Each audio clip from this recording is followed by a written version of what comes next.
friends, welcome back to channel Neet Biology Expert. I'm Dr. Parveen. In this lecture series, we are studying Class 12 Biology, Chapter 2, Sexual Reproduction in Flowering Plants. In this particular lesson, we are going to study about Apomixis and Polyembryony. Right. Before knowing about what is Apomixis, we should know something called Amphimixis. So what is Amphimixis? We know that in the flowering plants, sexual reproduction is the major method of reproduction in the angiosperms. Right. So let us understand this sexual method of reproduction, what we have learned so far all over in this chapter in a short way. Right. So look at this picture first. So this is a flower. The flower is the reproductive organ of a plant. Right. So this flower has the male part which contains the microspore mother cell. This microspore mother cell is present in the anther. Okay, in the microsporangium. So this undergo meiotic division and it produces pollen. Pollen contains the male gamete. The pollen grains contains the male gamete. So male gamete, that male gametophyte is produced now through a meiotic division. Right. So similarly, the female part of the flower is the ovule which contains the ovary. So in the ovule, a cell called megaspore mother cell is present. This undergo again meiotic division. So as a result of this, embryo sac is formed. So this embryo sac contains the egg. Okay. So the embryo sac is the female gametophyte. It contains the egg. That is the female gamete. Okay. Now what happens? Now fusion of the male and female gamete takes place. This process occurs through a process called double fertilization. In the double fertilization, we have syngamy and triple fusion. So as a result of double fertilization, we get the zygote. Zygote develops into embryo. Embryo develops into seed, right? So from the seed, a new plant, the new progeny arises. So this is the normal sexual reproductive cycle of a plant, of an angiosperm. So this cycle is called as Amphimixis. Amphimixis is the reproduction involving fertilization in the flowering plants is called as Amphimixis. So why we call this as Amphimixis? Because when we see the terminology amphi, in Greek language, amphi means both. Okay. What is both? Both male and female gametes, they are mixing together. So mixing of the male and female gametes is called as amphimixis. So what are the two important events which occurs in the sexual reproduction means? One is meiosis, the second one is fertilization. Meiosis and fertilization are the two important processes which occur in the sexual method of reproduction. So where is meiosis? Meiosis here, it is occurring. So as a result of the meiosis, we are getting the gametes. As a result of the fertilization, we are getting the zygote. So these two are the two important events which occur in the sexual reproduction. Right. So finally, embryo develops in the ovule. Ovule develops to form the seed. So these are the processes in the sexual method of reproduction. You just remember this. Right. Now, we are going to study about apomixis. So what is apomixis? Apomixis is the formation of the embryo without the formation of the gamete and the act of fertilization. It is just the opposite of the amphimixis what we have seen so far. So in the amphimixis, what is happening? In the amphimixis, gametes are formed and they are uniting. There is a union between the male and female gametes, that is fertilization occurs. Okay. So these two steps are not present in the apomixis. So apomixis is an asexual method of reproduction. Okay. Apomixis is an asexual method of reproduction.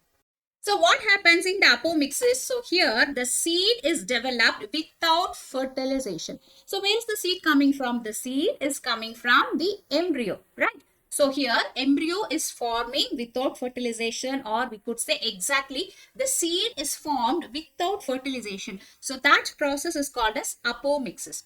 Okay. So apomixis is an asexual method of reproduction which is just mimicking sexual reproduction. So why we say mimicking sexual reproduction? Because here ultimately the embryo is forming. So we know that in the sexual reproduction only embryo forms. Okay. After fertilization only embryo forms. But here without fertilization embryo is forming. That's why we can say this as it is mimicking sexual reproduction. Okay.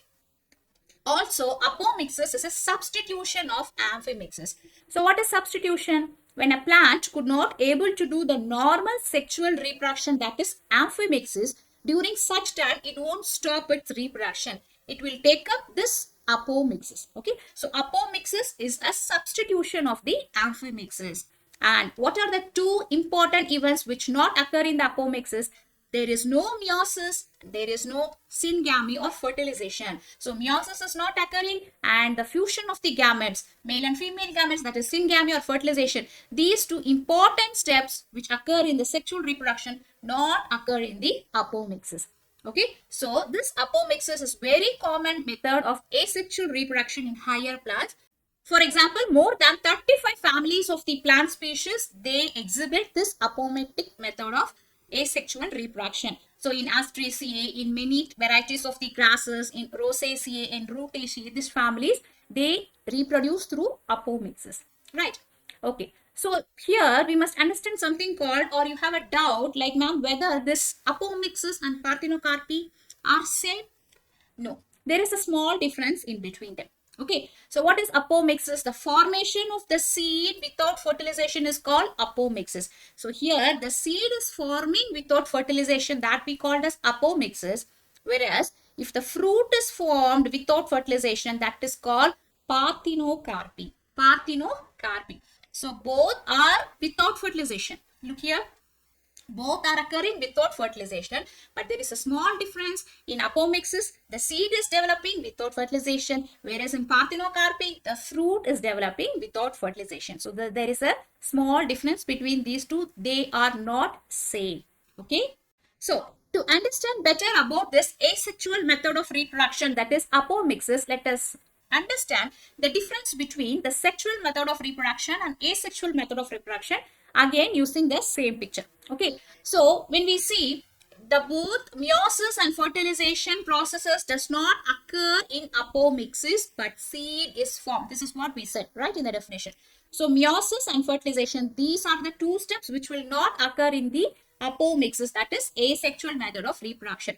But we must know first what is the significance of this meiosis and what is the significance of this fertilization. So when we talk about the significance of meiosis, okay, in case of angiosperms, the diploid sporophyte generation is converted into haploid gametophyte generation by the process of meiosis. Okay. So the diploid sporophyte generation is converted into haploid gametophyte generation by meiosis. So what is the meaning for this? So look at this picture. The flower, not only the flower, the whole plant body itself we call as a sporophyte. Okay, I think you know the meaning for the word sporophyte. That means any part of the plant is having the capacity to produce their progeny. So this is the characteristics of the plant, sporophytic characteristic. So of course, naturally, those will be in diploid in nature, right? So they are the sporophyte, they are diploid in nature. So similarly here the flower is a sporophyte. So we say this as a diploid nature. Okay. So what happens? This diploid structures, they are undergoing meiosis. As a result of meiosis only, the gametophytes are formed. That means pollen grains and the egg cells, they are formed as a result of meiosis. So the function of the meiosis is to reduce the diploid sporophyte generation into a haploid gametophyte generation. Right. And the second process which occurs in the sexual reproduction is fertilization. So what is the significance of fertilization? During fertilization, the haploid gametophyte generation is converted into diploid sporophyte generation by means of fertilization. Okay. So what is the meaning for this? Now see here, this is the haploid gametophyte. That means the pollen grain and the egg cell, they are the haploid gametophyte. They are now joining together, syngamy. So fertilization is occurring, they are joining together. As a result of that, zygote is forming, zygote becomes seed, seed becomes the plant. Okay, so the sporophyte, the whole plant is now generated from the haploid gametophyte generation. Okay, so this is the purpose of meiosis and fertilization which occur in the sexual reproduction of an angiosperms, right? But In apomixis, that is in asexual reproduction, both these two important steps are eliminated. These steps will not occur. Okay, without meiosis and fertilization, the plant could able to produce seed. So such type of plants, such type of reproduction is called as apomixis. Okay, right. This apomixis, the term apomixis was coined by Hans Winkler in 1908. So what is the meaning for apomixis? This is again a Greek word. Apo means away from, mixis means mixing. So the gamete, the pollen grain, that is the male gamete, and the female gamete, that is the egg cell, they are not mixing each other. Okay, so that's why this is called as apomixis. And in 1950, a biologist called Panchanan Maheshwari, he classified the apomixis into two broad categories. Okay, so Panchanan Maheshwari is a very famous botanist from Jaipur. Okay, he's from Rajasthan, Indian scientist. So he classified apomixis into two broad categories. So first one is called recurrent apomixis and second one is called non-recurrent apomixis. In recurrent apomixis, we have types A. Vegetative reproduction, Agamospermy. Again, Agamospermy has three broad categories. Okay.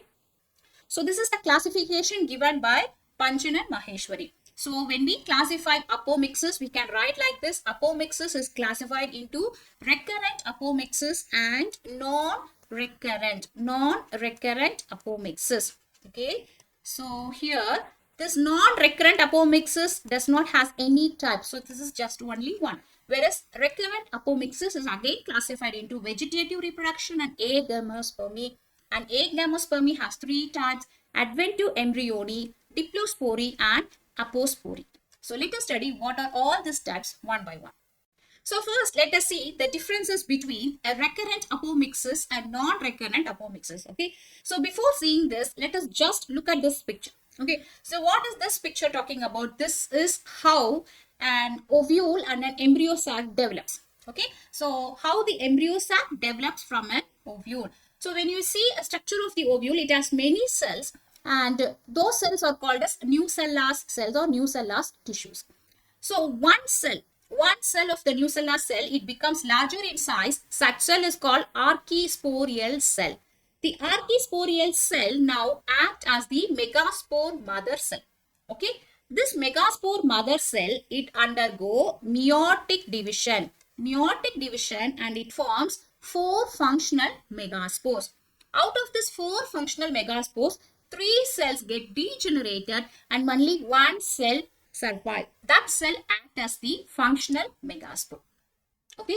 So from the functional megaspore, the embryo sac is going to form through mitotic division. So this is the formation of the embryo sac. This we studied in our previous lessons. So you have to have a basic idea of this so that we can understand this apomixis very well. So here what we could recognize is there are 2 steps in one. So one meiosis and another is mitosis. So megaspore mother cell, they undergo meiotic cell division and form the functional megaspore. Okay. And finally, the functional megaspore, it undergo mitotic division and produces the embryo sac. So when you see the embryo sac, all the cells of the embryo sac are haploid in nature because they are coming through mitotic division. Okay, you just remember this, right? So let us see now what is first recurrent apomixis. Recurrent, the word recurrent means it can be reversible. So that is the actual meaning for the word recurrent. Reversible. So why it is called reversible? Because some plants, when they don't have a favorable environment to carry out sexual method of reproduction, that is apomixis, on such condition, they won't stop their reproduction. They immediately adapt this asexual method of reproduction. That is apomixis. That's why this is called as recurrent apomixis. Okay. Some plants, they exhibit both sexual and asexual method of reproduction. Usually, they do sexual method of reproduction. When the environment is not favorable for the sexual reproduction, they change its method of reproduction into asexual method. So that type of asexual reproduction is called as recurrent apomixis.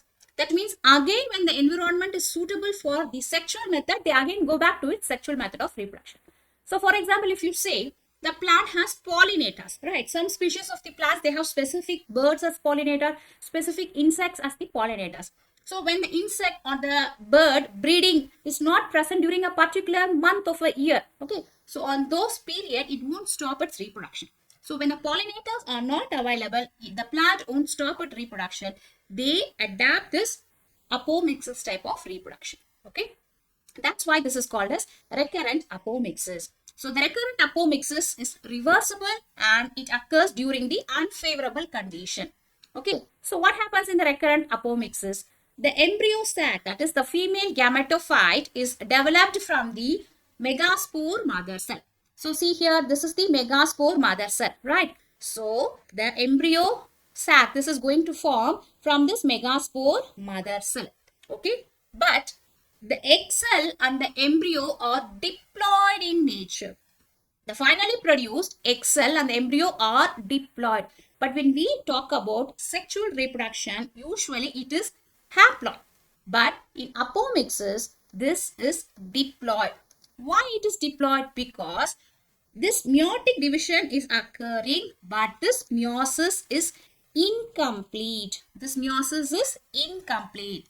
Okay, so as a result of incomplete meiotic division, the final egg cell and the embryo, they are not haploid, they are also diploid. So this type of apomixis is called as recurrent apomixis. Okay, clear? Right. So let us see the another one, that is non-recurrent apomixis. This non-recurrent apomixis, first, it cannot be reversible. That means some plants, they exhibit only this method of reproduction as their only source of reproduction. They will not at all do sexual method of reproduction. Only apomixis is their method of reproduction. Okay, so that's why this is called non-reversible. So the other meaning for the non-recurrent means non-reversible. Recurrent means reversible. So those plants could not able to reverse back to sexual reproduction because they will not at all adapt sexual reproduction.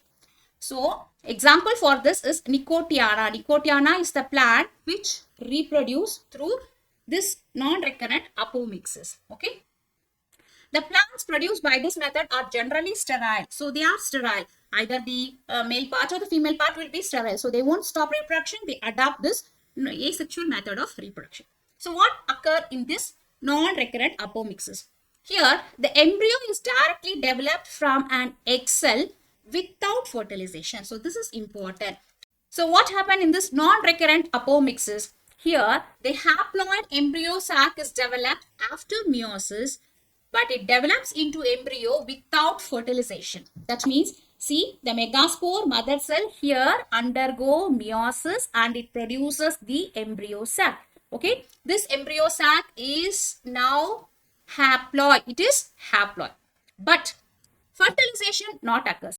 The egg which is present in the embryo sac, though it is haploid in nature, it will not be fertilized by a pollen grain. Okay, so directly this egg cell, it gets matured into an embryo without fertilization. So this type of apomixis is called as non-recurrent apomixis.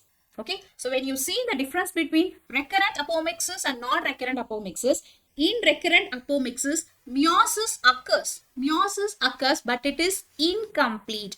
So the finally formed egg cell is diploid in nature. So when the egg cell is diploid in nature, it would not able to do fertilization. Okay, so here, even though the meiosis is occurring, it is incomplete, right? So this is the recurrent apomixis. Whereas in the non-recurrent apomixis, here meiosis occurs. Meiosis occurs from the megaspore mother cell. Meiosis occurs. This is a complete meiosis only. So as a result, the egg cell is haploid.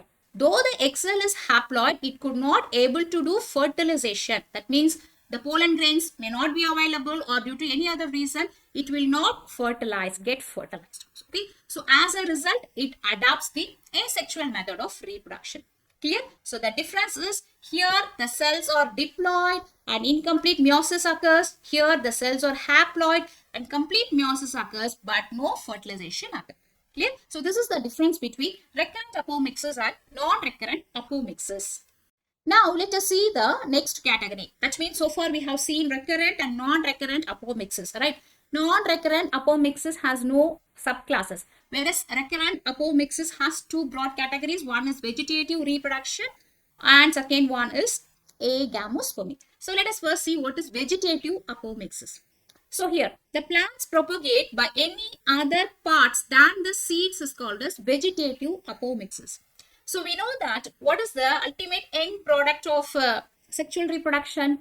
Seeds, right? So seeds are the end products of the sexual reproduction. Why seeds are the end products? Because the plants, they want to propagate its next generation. So they produce the seeds. The seeds brings the next generation. Okay. So here, some plants, they propagate without producing seeds. So those plants are called as vegetative apomictic plants. Okay. So how? Because they produce structures called bulbils and buds instead of producing flowers. So flowers are there naturally in sexual reproduction. In the flowers only, the fertilization occurs. As a result of that, zygote and seed are produced. Okay. So normally in the sexual reproduction, flowers are the organs of sexual reproduction. But some plants, they are not doing sexual reproduction. They are not producing seeds, so they don't want flowers. Instead of flowers, they are producing structures called bulbils or buds or runners or suckers like this. So those structures are called as modified flowers. Modified flowers. So these structures now they involve in the propagation of the next generation. Okay. So their development does not involve fertilization and seed formation. So since only flower is present, it needs fertilization. But here flowers are not present, so no fertilization is needed, right? So this type of reproduction is called as vegetative apomixis. So example, look at this picture here. This is bulbil. Bulbil is present in a flower called Fritillaria imperialis. Similarly, bulbs. Bulbs are the structures present in allium. Allium is the onion family of plants, okay? Runners in the mentha and suckers in the chrysanthemum. So there are the modified flowers. Many different structures are there. They help the plant to propagate. So for example, if you see bulbils, bulbils are the structures when they fall on the ground, okay? So it could able to grow into a new plant.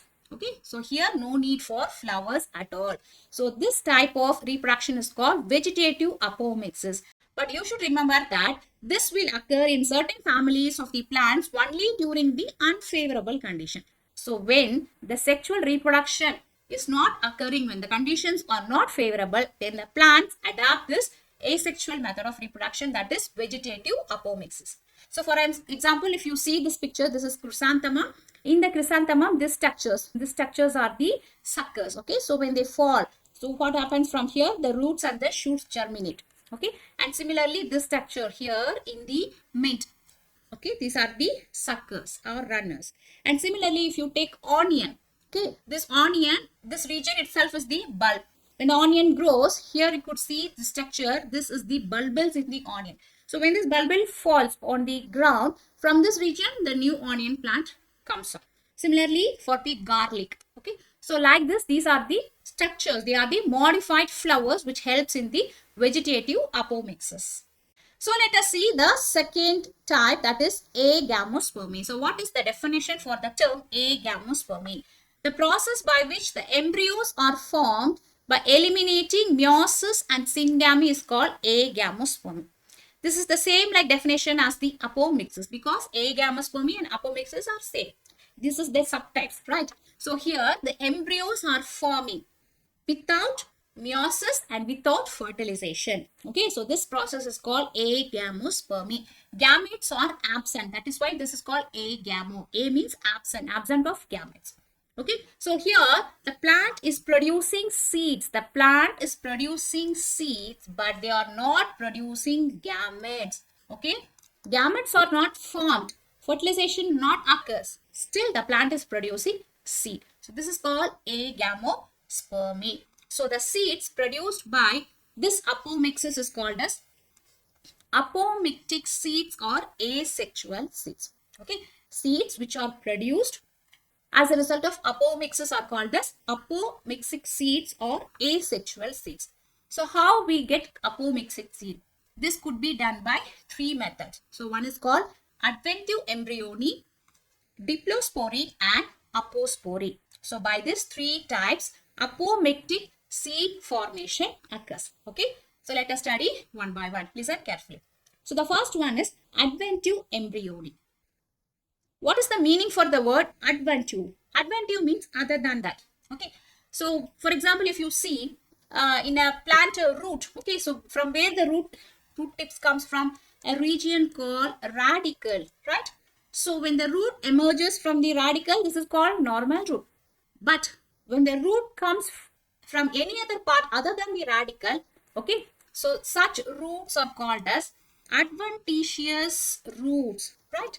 Adventitious root. The root is emerging other than its original region. Other than that. That means the meaning for the word adventitious. Okay. Similarly, here embryo is developing. Embryo, usually from where embryo develops? We know that megaspore, mother cell, they undergo meiotic division and produce functional megaspore. It develops into embryo through mitotic division, right? So here the embryo is developing in the ovule, but it is not developing from the megaspore mother cell. Instead of that, it is directly coming from a nucellus tissue or the integuments. So such type of embryo are called as Adventive Embryony. Clear? So what is nucellus? When you see the structure of an ovule, all these blue color cells which is surrounding the embryo sac usually. These cells are the nucellus, right? So sometimes the embryo comes or develops directly from the nucellus or from the integuments. What are the integuments? Integuments are the outer coverings of the ovule. So we have inner integument and outer integument. So the embryo arises either from the nucellus or from the integuments directly. So such embryo are called as Adventive Embryony. This is a method of asexual reproduction. Here you can ask, ma'am, how comes this embryo is developing directly from the nucellus or from the integuments? Because we have seen that the whole plant body itself is a sporophyte. Any region could able to give rise to the progeny, right? So similarly, the nucellus and integuments, these are the diploid sporophyte cells. They are diploid in nature, 2n. Okay, so from them the embryo is now coming. So this process is called sporophytic budding. Directly from the sporophyte, the embryo is coming. So this is called sporophytic budding. So you should remember sporophytic budding and adventive embryony both are same terminology, same process. Okay, right. Here the gametophytic phase is completely absent. Gametophytes are not produced, no pollen grains, nothing. Okay, nothing is formed. Directly from the nucellus and the integuments, the embryo is developing. So example for this occurs in citrus fruits like oranges, lemon, and in mango, Mangifera indica. These plants are the example for adventive embryony type of apomixis. Okay, right. So let us see the next step, that is called diplospori. So diplospori is also called as generative apospori. So first let us see the definition for the term diplospori. So if the unreduced embryo sac is formed from the diploid megaspore mother cell without a regular meiotic division, it is called diplospori. Could you understand? No? Okay, don't worry, very easy. Okay, by looking at the definition, maybe it sounds difficult. Let me explain you. Okay, so to understand what is diplospori and apospori, which we are going to study the next one. So first let us know about this structure. What is this? This is a mature embryo sac. So in a mature embryo sac, how many cells are present? In the antipodal region, we have 3 cells, 2 synergic cells, and 1 egg cell. Here 3 cells, right? And 1 central cell. So totally 7 cells are present in a mature embryo sac. So generally, in a asexual method of reproduction, this embryo sac is haploid. All the cells are haploid. Okay, but only the egg cell present in this embryo sac, okay, could able to fertilize with the male gamete and it produces or develops into the embryo. That means only the egg cell develops into embryo in a normal sexual method of reproduction.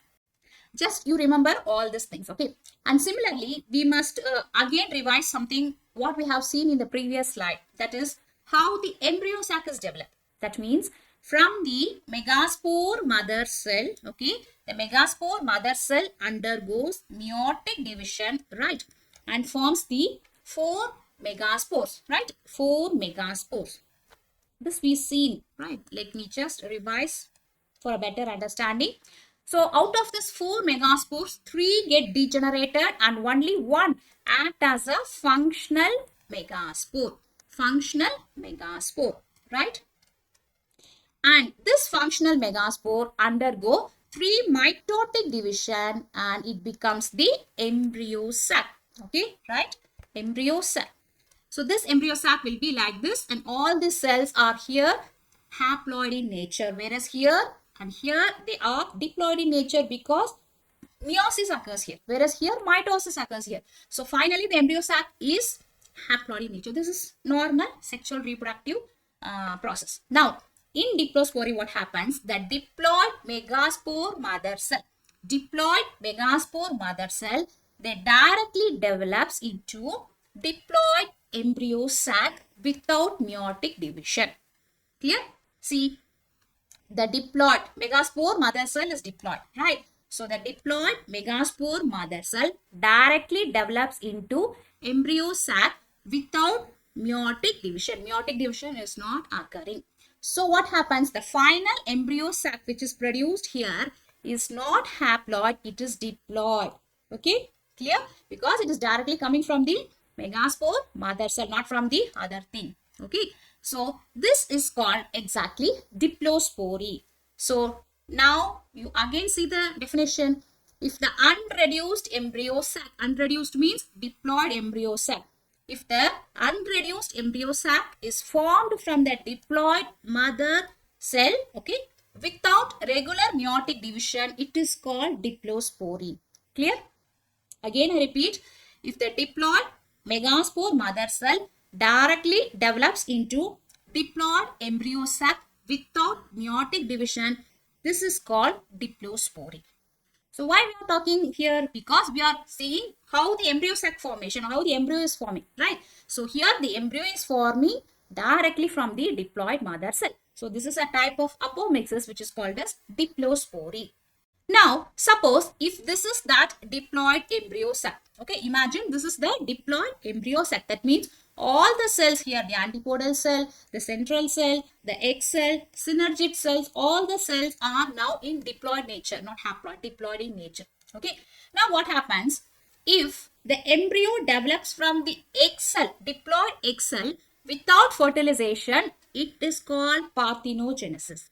Okay, see, embryo, this is egg cell which is diploid. So if the embryo develops from this diploid egg cell without fertilization, this is called parthenogenesis.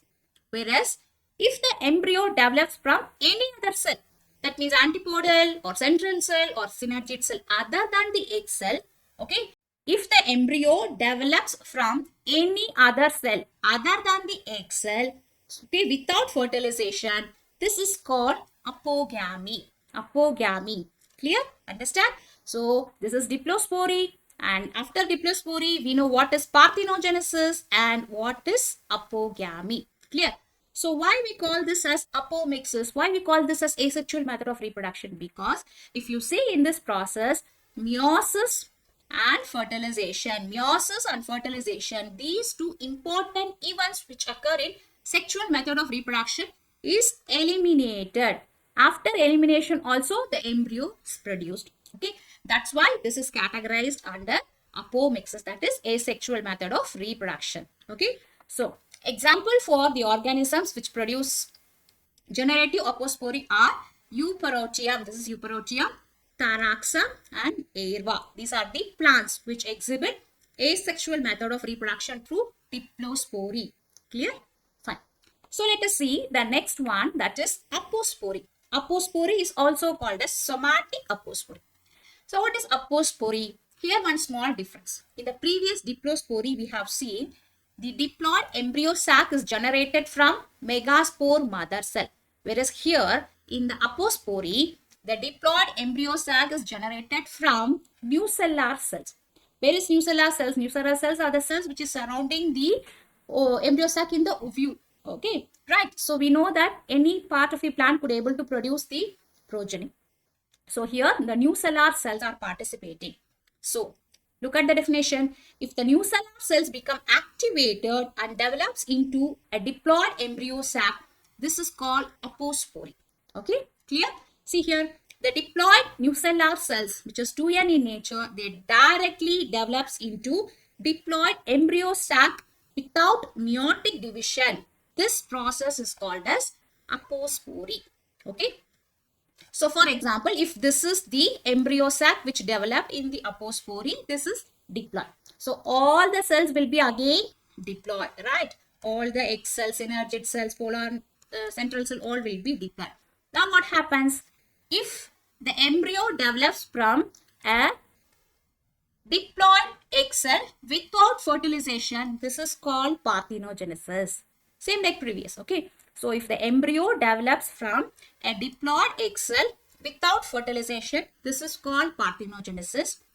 Also, if the embryo develops from any other cell, that means from antipodal or central cell or synergid cells, apart from the egg cell without fertilization, this is called apogamy.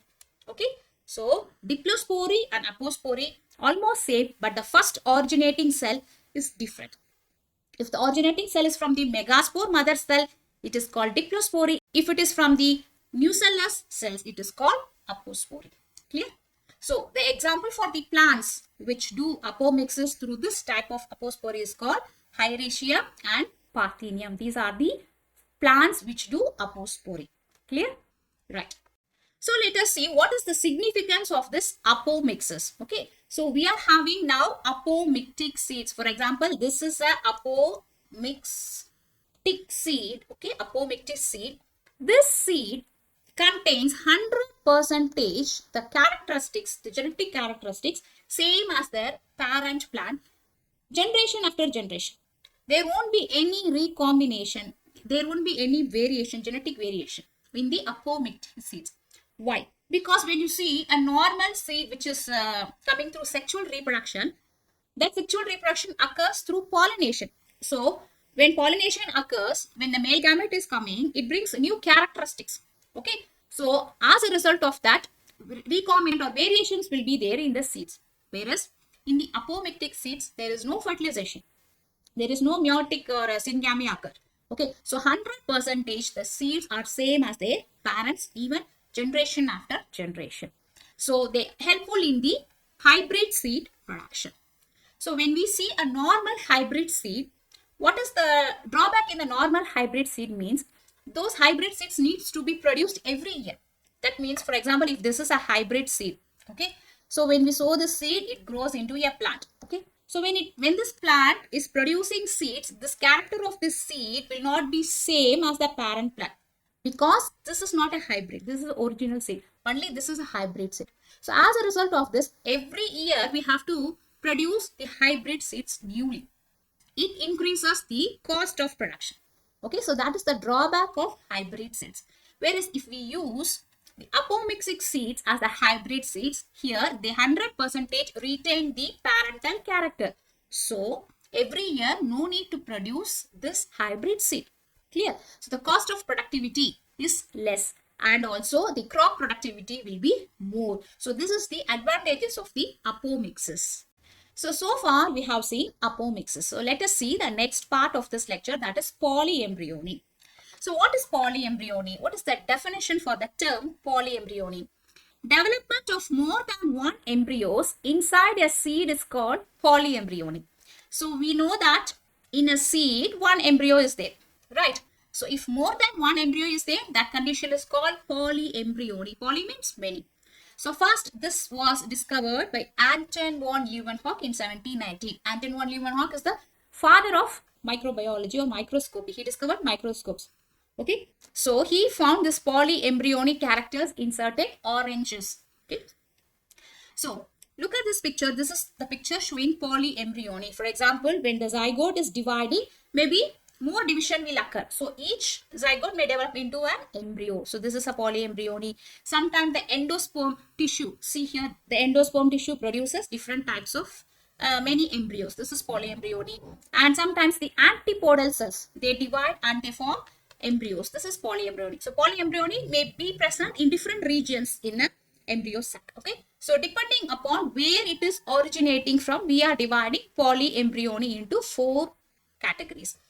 So that is called types of polyembryony. The first one is called cleavage polyembryony. So what is cleavage polyembryony? If the zygote pro-embryo sometimes divides into many parts or units, each unit then develops into an embryo. See here, here zygote is developing. Okay, so zygote develops into pro-embryo, and from that embryo will come. Right, we have seen different shapes of the zygote, heart shape, horseshoe shape, like this division occurs. No, so during this division, what happens? Sometimes each cell will able to give rise to an embryo. So as a result, more embryos are produced within one embryo sac. So this results in polyembryony. So example, cleavage polyembryony. That means embryo forms from the cleavage of the zygote cell. That is called cleavage polyembryony. It occurs in the orchids. Okay. The second category is called formation of embryo cells of the embryo sac other than the egg. So when we see the embryo sac, we see 7 egg cells are there in the embryo sac. So generally only the egg cell give rise to the zygote, right? So here what will happen? Apart from the egg cell, other cells, that means antipodal cells or central cells or synergid cells, may also able to produce embryo. So such type of embryony is called as formation of embryo from other than the embryo sac. So it results in the polyembryony. So for example, in this plant, this is called Aristolochia. What happens? Synergids. Synergid cells participate in the embryo formation. And this is ulmus. In the ulmus plant, antipodal cells, they participate in the embryo formation. And in this plant, this is Balanophora. Okay, this is Balanophora. In this plant, endosperm tissues, they participate in the embryospore formation. That means along with the normal egg cell, one of these cells may also participate. Okay, so this is a type of polyembryony. The third type is development of more than one embryo sac within the same ovule. So what does meaning for this? If you see a ovule like this, okay, if this is a ovule, here an embryo sac is present. So sometime what will happen, instead of one embryo sac, 2 embryo sac or 3 embryo sac may be developed. So as a result, 2 embryos will be produced. Okay, so production of more than one embryo sac results in polyembryony. So example for this occurs in pine family of plant like Casuarina. Okay, this is third reason. And fourth reason is the embryo develops from directly the nucellas or the integuments. This we have seen previously. What this is called? Adventive Embryony. You remember?